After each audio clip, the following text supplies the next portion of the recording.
Hello everyone, आपके अपने YouTube channel your success के साथ मैं हूं प्रगति वाशने और आज हम डिस्कस करने वाले हैं जीके के टॉप 25 क्वेश्चन। गाइस, ये सभी क्वेश्चन आपके एग्ज़ाम की दृष्टि से बहुत ज़्यादा इंपॉर्टेंट हैं, तो आप इस वीडियो को बहुत ध्यान से देखिएगा क्योंकि कोई भी क्वेश्चन सीधे आपके एग्ज़ाम में देखने को मिल सकता है। तो चलिए शुरू करते हैं आज का अपना ये सेशन। भारत की सबसे बड़ी मानव निर्मित झील कौन सी है? भारत की सबसे बड़ी मानव निर्मित झील यह गोविंद सागर झील है। यह भारत की एक कृत्रिम झील है और इस झील का निर्माण सतलुज नदी पर भाखड़ा बांध के निर्माण के कारण हुआ है। यह हिमाचल प्रदेश के बिलासपुर जिले में स्थित है और गोविंद सागर झील से 20 किलोमीटर की दूरी पर ही नैना देवी का जो मंदिर है वो स्थित है। अगला प्रश्न देखिएगा, कान्हा किसली अभयारण्य निम्नलिखित में से किस राज्य में अवस्थित है? कान्हा किसली अभयारण्य यह मध्य प्रदेश के मंडला और बालाघाट जिले में स्थित है। इसे 1 जून 1955 को नेशनल पार्क का दर्जा दिया गया था। इसका विस्तार मैकाल पहाड़ी पर 940 वर्ग किलोमीटर क्षेत्र में है। इसके अतिरिक्त मध्य प्रदेश के और भी कई नेशनल पार्क एग्जाम में कई बार पूछे गए हैं, तो आप इन्हें भी ध्यान रखिएगा। मध्य प्रदेश में पन्ना राष्ट्रीय उद्यान, सतपुड़ा राष्ट्रीय उद्यान, बांधवगढ़ राष्ट्रीय उद्यान, माधव राष्ट्रीय उद्यान, पेंच राष्ट्रीय उद्यान और संजय राष्ट्रीय उद्यान भी हैं और कई बार ये सारे राष्ट्रीय उद्यान भी एग्जाम में पूछे गए हैं, तो आप इन सभी राष्ट्रीय उद्यान को भी बहुत अच्छी तरह से याद कर लीजिएगा। अगला प्रश्न देखिएगा, सुपरनोवा क्या है? तो सुपरनोवा एक विस्फोटित तारे का उदाहरण है। जब केंद्र में हीलियम कार्बन में परिवर्तित होने लगती है और कार्बन भारी पदार्थ जैसे लोहा में परिवर्तित होने लगती है, जिसके फलस्वरूप तारे में एक तेजी से विस्फोट होता है और इसी विस्फोट को सुपरनोवा कहा जाता है। अगला प्रश्न देखिएगा, कहाँ दिन तथा रात एक समान होते हैं? तो दिन और रात यह भूमध्य रेखा पर एक समान होते हैं। अगला प्रश्न देखिएगा, दिन और रात कैसे बनते हैं? तो पृथ्वी की घूर्णन गति के कारण दिन और रात बनते हैं। पृथ्वी के अपनी धुरी पर घूमने के कारण कई भागों पर प्रकाश नहीं पहुंच पाता है। इस तरह पृथ्वी के जिस हिस्से पर सूर्य का प्रकाश पहुंचता है वहां दिन होता है और जहां प्रकाश नहीं पहुंचता है वहां रात होती है। अगला प्रश्न देखिएगा, विश्व का एकमात्र प्लवी यानी तैरता हुआ राष्ट्रीय पार्क स्थित है।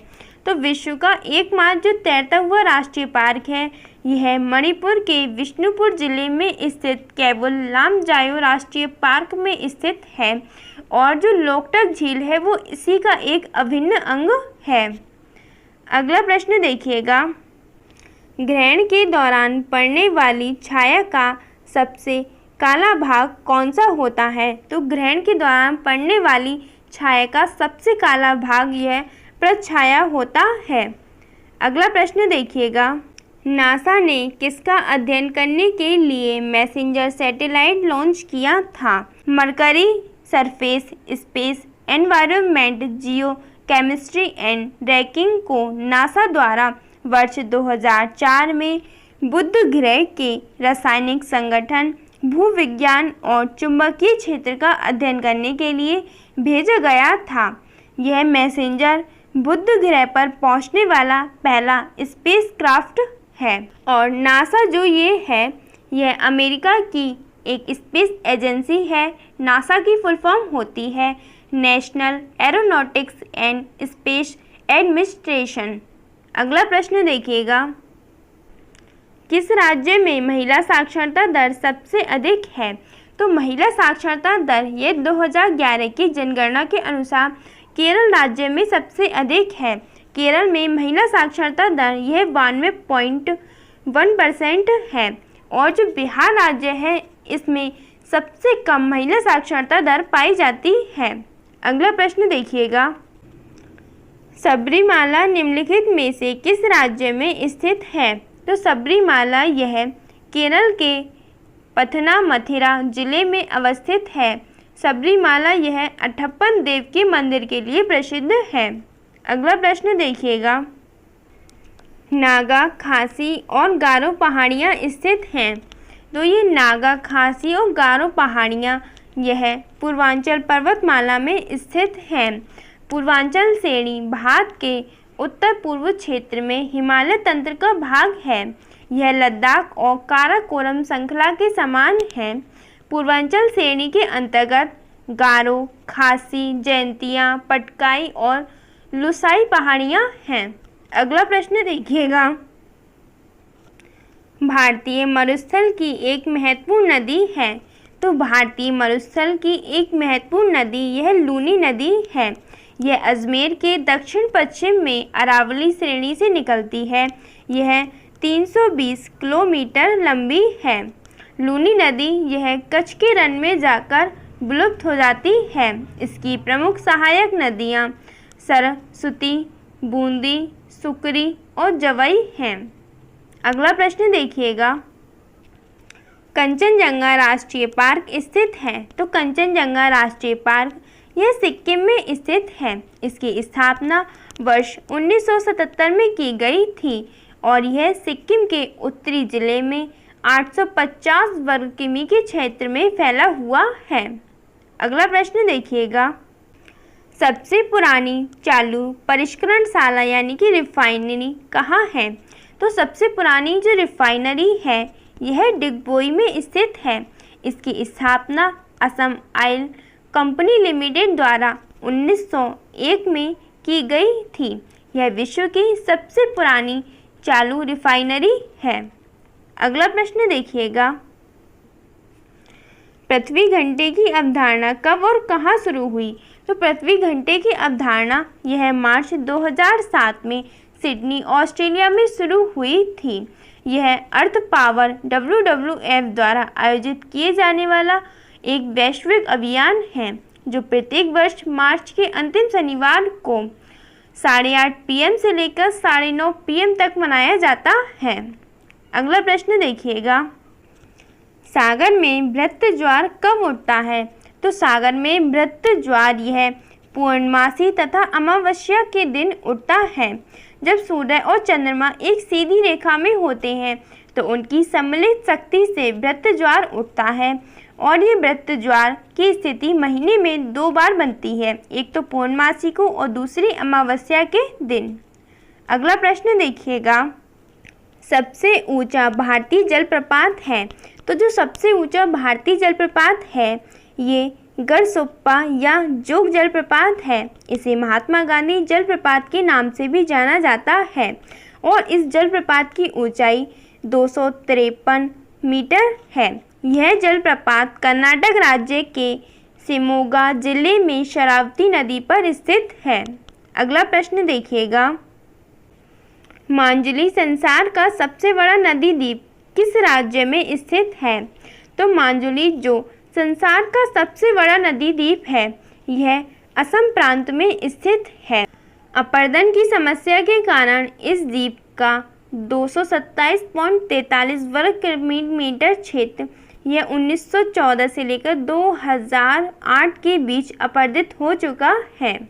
अगला प्रश्न देखिएगा, इक्विनोक्स का तात्पर्य वह तिथि है जब।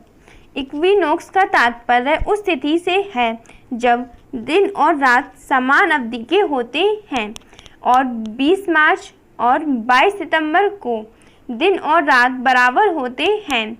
22 मार्च को सूर्य उत्तरी गोलार्ध में प्रवेश करते समय और 22 सितंबर को दक्षिणी गोलार्ध में प्रवेश करते समय विषुवत रेखा पर पहुंचता है। इन दोनों तिथियों को दोनों गोलार्धों में 12-12 घंटे के दिन और रात होते हैं। अगला प्रश्न देखिएगा, वलतोड़ा हिमनद स्थित है। तो वलतोड़ा हिमनद यह काराकोरम पर्वतमाला में स्थित है। इस पर्वतमाला में अन्य प्रमुख हिमनद ब्याफो, सियाचिन, गार्डविन, आंस्टीन, हिस्पार इत्यादि भी स्थित हैं। अगला प्रश्न देखिएगा, भारत में कृषि को दुष्प्रभावित करने वाला मौसम का सबसे महत्वपूर्ण तत्व है। तो भारत में कृषि को दुष्प्रभावित करने वाला मौसम का सबसे महत्वपूर्ण तत्व यह वृष्टि यानी कि वर्षा है। एक क्वेश्चन एग्जाम में यह भी पूछा जाता है कि मौसम का जुआ किसे कहा जाता है। तो ध्यान रखिएगा, मौसम का जुआ भारतीय कृषि को कहा जाता है, क्योंकि भारतीय कृषि में वर्षा का बहुत अधिक महत्व होता है। अगला प्रश्न है, भारत के किस राज्य को चीनी का कटोरा कहते हैं। तो भारतीय राज्य उत्तर प्रदेश को चीनी का कटोरा कहा जाता है। और यदि आपसे एग्जाम में पूछा जाए कि विश्व में चीनी का कटोरा किसे कहा जाता है, तो विश्व में चीनी का कटोरा यह क्यूबा को कहा जाता है। तो आप ये दोनों ही क्वेश्चन बहुत ज़्यादा अच्छी तरह से याद रखिएगा कि भारत में चीनी का कटोरा उत्तर प्रदेश को कहा जाता है और विश्व में चीनी का कटोरा क्यूबा को कहा जाता है। अगला प्रश्न है, भारत में प्रथम जैव मंडल रिजर्व की स्थापना कहाँ हुई थी। भारत में प्रथम जैव मंडल रिजर्व की स्थापना यह 1986 ईस्वी में दक्षिणी पश्चिम घाट तमिलनाडु, कर्नाटक, केरल में संयुक्त रूप से नीलगिरी क्षेत्र में की गई थी। इसका कुल क्षेत्रफल 5520 वर्ग किलोमीटर है। अगला प्रश्न देखिएगा, भारत में पीली क्रांति का संबंध है। तो भारत में पीली क्रांति का संबंध यह तिलहन के उत्पादन से है। और यदि एग्जाम में आपसे पूछा जाए कि नीली क्रांति का संबंध किससे है, तो नीली क्रांति का संबंध मछली पालन से है। और अगर आपसे पूछा जाए श्वेत क्रांति का संबंध किससे है, तो श्वेत क्रांति का संबंध यह दुग्ध उत्पादन से है। और हरित क्रांति का संबंध किससे है, तो हरित क्रांति का संबंध ये खाद्यान्न उत्पादन से है। अगला प्रश्न देखिएगा, मदुमलाई वन्य प्राणी सेंचुरी किस राज्य में स्थित है। तो मदुमलाई वन्य प्राणी सेंचुरी यह केरल, कर्नाटक और तमिलनाडु में स्थित है। यानी इस क्वेश्चन का ऑप्शन डी एकदम करेक्ट होगा, उपरोक्त सभी। यह जो वन्य जीव सेंचुरी है यह व्याघ्रों के लिए प्रसिद्ध है और यह 320 किलोमीटर क्षेत्र में फैली हुई है।